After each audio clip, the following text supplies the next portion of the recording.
When most people decide to break ground on a new garden, they usually start with a mental image that looks a lot like a commercial farm seen from a highway window.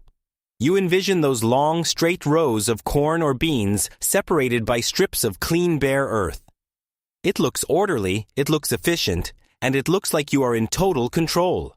So, you go out to your backyard, till up a patch of grass, and rake that soil until it is perfectly smooth. You plant your seeds in single-file lines like soldiers standing at attention, separating the corn in one bed, the beans in another, and the squash somewhere else entirely. You do this because it is what you have been taught agriculture is supposed to look like. However, by the time July rolls around, that picture of order usually transforms into a massive headache. That bare soil between the rows, which looked so clean in May, is now baked hard by the sun and cracking open, letting moisture escape by the gallon. Or it is covered in weeds that rushed in to fill the void, forcing you to spend your evenings on your knees pulling them out. The plants themselves often look tired, struggling to stand up against the wind, or requiring constant feeding from a bag of fertilizer just to maintain their color. You end up working twice as hard to maintain that separation, because you are trying to enforce a rule that nature does not recognize. This struggle is not a reflection of your work ethic. You aren't failing because you aren't watering enough or weeding enough. You are struggling because the industrial model of row farming is designed for tractors, not for living soil systems. In the wild, you never see a plant growing alone, surrounded by bare dirt. Nature fills every inch. More importantly, nature builds communities. Plants have evolved over thousands of years to grow in guilds, groups of different species that grow together, their roots tangling and their leaves overlapping. When you isolate a crop, you strip it of its allies. You force it to fend for itself, which means you, the gardener, have to step in and become the support system. You have to provide the structural support, the nitrogen, and the shade. There is a better way, one that was perfected on this continent long before the first tractor was ever built. It requires us to stop thinking about rows and start thinking about relationships. We need to look at our garden not as a factory floor where we arrange widgets, but as a biological system where each plant has a job to do for the others. When we stop separating these crops and start integrating them, we stop fighting the garden and start letting it work for us. The goal isn't just to grow corn, beans, and squash. The goal is to create a self-sustaining patch of earth where the architecture of the plants themselves solves the problems of water, fertility, and weeds. It starts by forgetting the row and embracing the mound. This method is widely known as the Three Sisters, but I want you to think of it less as a garden technique and more like building a house. When you frame a house, you need a structure to hold it up. You need insulation to keep the temperature right.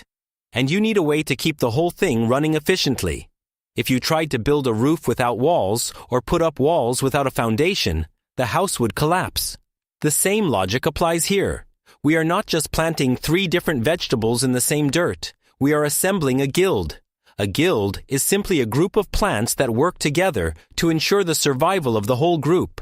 In this alliance, the corn acts as the vertical structure. In a standard garden, you might pound wooden stakes or set up wire cages to support climbing plants. In this system, the corn is the stake. It grows straight and strong, providing a natural ladder for the beans to climb. It lifts the beans off the damp ground, keeping them away from rot and pests, and it does this without you having to buy a single piece of bamboo or twine. The corn is the backbone. The beans are the nutrition system. Corn is a heavy feeder that pulls a lot of energy from the soil. If you plant corn alone, year after year, it leaves the ground depleted and hungry. But beans have a special ability that most plants do not. They can pull nitrogen, a critical fertilizer, right out of the air and fix it into the soil through their roots. They essentially pay rent for the trellis the corn provides. While the corn reaches high, the beans are working below the surface, feeding the very earth that supports the corn. It is a cycle of give and take. Then there is the squash. The squash is the protective layer, the living mulch.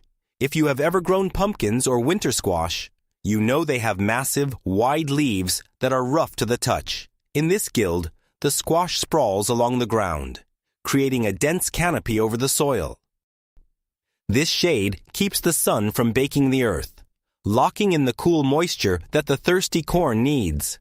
But it does more than just shade. The prickly stems and leaves act as a physical barrier. Raccoons and other critters that might want to raid your corn stalks don't like walking through that tangle of prickly vines. The squash defends the perimeter. When you put these three together, you stop seeing them as individual crops competing for space and start seeing a machine. The corn lifts, the bean feeds, and the squash protects. You aren't forcing them to coexist. You are restoring a partnership that has worked for thousands of years. This shift in perspective is the most important tool you have. Once you understand that the plants are trying to help each other, your job changes. You stop being the dictator of the garden and start being the facilitator. You are simply setting the stage for them to do what they already know how to do. So, how do we actually begin? We don't start by tilling a massive rectangle. We start with a single mound. This is the foundation of the entire system. In a traditional row garden, the soil is flat, which means it stays cold longer in the spring and can get waterlogged during heavy rains. But we are building a microclimate. We want to scrape the soil together to form a flat-topped hill. You want this mound to be substantial, about 4 to 5 feet across at the base and roughly 10 to 12 inches high. Think of it less like a sharp pyramid and more like a low plateau. There is a practical reason for this shape. By raising the soil up, you are improving drainage immediately.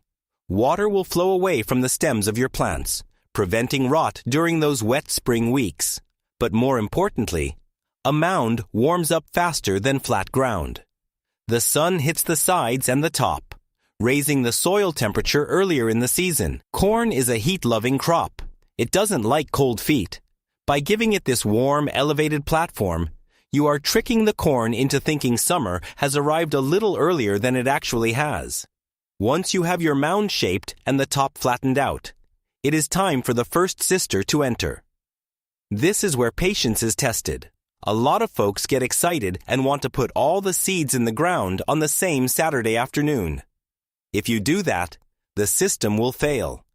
The beans will grow faster than the corn, swarm it, and pull it down before it ever has a chance to stand tall. The corn must go first. It needs a head start on the flat top of your mound. You aren't going to plant a single seed. Corn is wind-pollinated. It needs to be close to other corn stalks to produce a full ear. If you plant one stalk, you get no corn, so we plant in a circle. Mark a circle about 2 feet in diameter right on top of that mound. Along the perimeter of that circle, plant about 6 to 8 corn seeds. Space them evenly, push them down about an inch into the soil, and cover them up. Now you wait. This is the hardest part for a new gardener.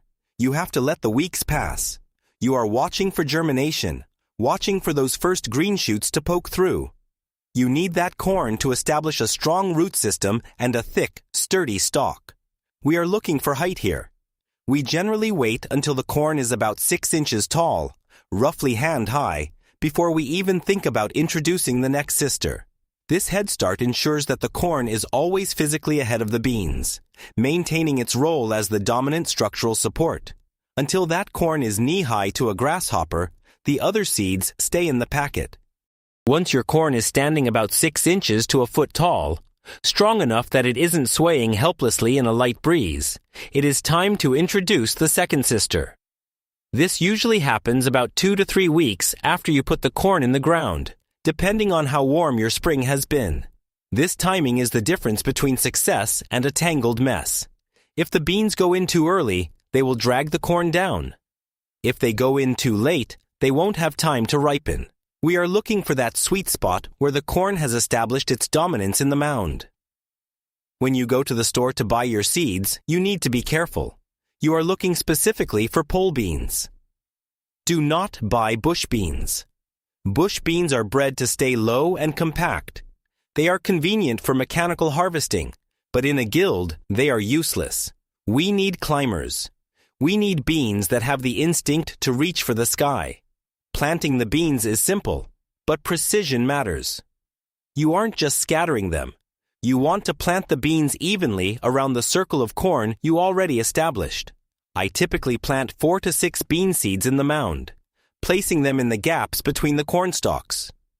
You want them about 3 inches away from the corn plants. This proximity is vital. When that bean sprout breaks the surface and sends out its first seeking tendril, it needs to find the corn stalk immediately. If it's too far away, it will crawl along the ground and get lost. We want it to hit that vertical corn stalk and instinctively start to spiral upward. As the season progresses, you will see the bean vines wrapping tightly around the corn. This actually reinforces the corn. A lone stalk of corn is vulnerable to high wind. It can snap or get pushed over. But when you have corn stalks tied together by strong, fibrous bean vines, they act like a single woven unit. They hold each other up. The corn supports the bean, and the bean anchors the corn. While this visible structural work is happening above ground, the second sister is doing her most important work underground. This is the part that changed how I view soil. Corn is a heavy feeder and a glutton for nitrogen. It will strip your soil of fertility in a single season if you let it. Beans, however, are nitrogen fixers through a relationship with bacteria in the soil. Bean roots can actually pull nitrogen out of the air and convert it into a form that plants can use. They are essentially manufacturing fertilizer from thin air and depositing it right at the roots of the hungry corn. The corn provides the lift and the beans provide the lunch. It is a closed loop of support that requires zero input from you. About a week after the beans have sprouted, or roughly when they start looking for that corn stalk to grab onto, we bring in the third sister. This is the squash. You can use pumpkins, winter squash, or even gourds, but you want a vining variety, not a bush type. We aren't planting these in the circle with the corn and beans. If we did, they would crowd the center and cut off airflow. Instead, we plant the squash seeds around the perimeter of the mound, right on the sloping shoulders or just at the base. The squash is the living mulch.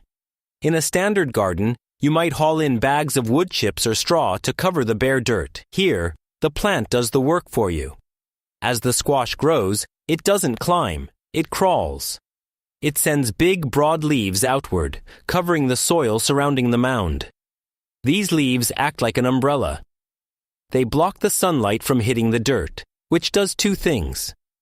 First, it stops weeds from germinating because they can't get any light to grow. Second, and most importantly, it keeps the soil cool and moist. Corn is thirsty. By covering the ground, the squash ensures that the water you give the garden stays in the ground rather than evaporating into the summer air. But the squash offers one more layer of defense: armor. If you have ever walked through a pumpkin patch in shorts, you know that squash vines are covered in stiff, prickly hairs. They are uncomfortable to touch. Well, hungry critters like raccoons don't like them either. Raccoons are smart and they love sweet corn, but they have sensitive paws. They generally won't cross a barrier of prickly squash vines to get to the corn stalks in the center. So, by planting the squash on the outside, you are building a prickly fortress wall around your precious harvest. The corn lifts, the bean feeds, and the squash protects. The guild is now complete. Now we enter the dog days of summer. This is usually the time when the romance of gardening wears off for most people. The heat is oppressive, the bugs are out in force, and the weeds in a traditional row garden are growing faster than you can pull them. But this is where the Three Sisters Guild begins to shine. This is the moment where you step back and realize that you built a system that largely takes care of itself. The rhythm of your work shifts from active building to passive observation. You aren't forcing the garden to grow anymore. You are just watching it work. The first thing you will notice is the water. In a standard row garden with exposed dirt, you might be out there every evening with a hose trying to keep the soil from turning into dust. But walk over to your mound, stick your finger through the canopy of squash leaves, and touch the soil. Even on a hot July afternoon, that dirt will likely feel cool and damp. That squash armor is doing its job. Because of this, you don't need to water nearly as often. When you do water, you water deeply, soaking the base of the mound so the roots chase that moisture down. But you aren't fighting a daily battle against evaporation. You are working with a reservoir, not a sieve. Visually, the mound is going to change, and this can be jarring if you are used to neat lines. It is going to look wild. It is going to look like a tangle of green chaos. The beans will be hanging off the corn like ornaments. The squash vines will be climbing over each other, and you might not be able to see the ground at all. Don't panic. This is what abundance looks like. A tidy garden is often a barren one. A messy garden is usually teeming with life. Resist the urge to prune it back or clean it up. Let the vines sprawl. Let the leaves overlap. That density is exactly what protects the crops from scorching sun and high winds. Your maintenance tasks are minimal. Now you might need to guide a wayward bean tendril back to a cornstalk if it starts wandering off. You might see a persistent weed poke through the squash leaves. Just pull it out. There won't be many. Mostly you are checking for health. You are looking at the color of the corn leaves. Are they a deep, rich green? That means the beans are fixing enough nitrogen. Is the corn standing straight after a thunderstorm? That means the roots are anchored. You have moved from being the laborer to being the manager. You have trusted the plants to do their jobs, and now they are repaying that trust with resilience. You can sit on the porch with a glass of iced tea and look at that mound, knowing that while the row gardener down the street is sweating over a hoe, your garden is quietly thriving on its own terms. As the days get shorter and the air turns crisp, the guild offers up its bounty. But unlike a grocery store trip, this harvest doesn't happen all at once. It is a slow, deliberate unfolding that respects the different rhythms of the plants. First, you might take the winter squash. You wait until the vines have withered and the stems turn corky and dry, signaling that the fruit has hardened off and is ready to sit on your pantry shelf for months. Then come the beans. If you planted dry beans for storage, you listen for the rattle. When the pods are brown and brittle, you shell them out, holding a handful of protein that will feed your family when the snow is flying. Finally, the corn. If you grew flour or flint corn, you leave it standing until the husks are paper dry, gathering the last of the summer's energy. You are gathering more than just calories. You are gathering security.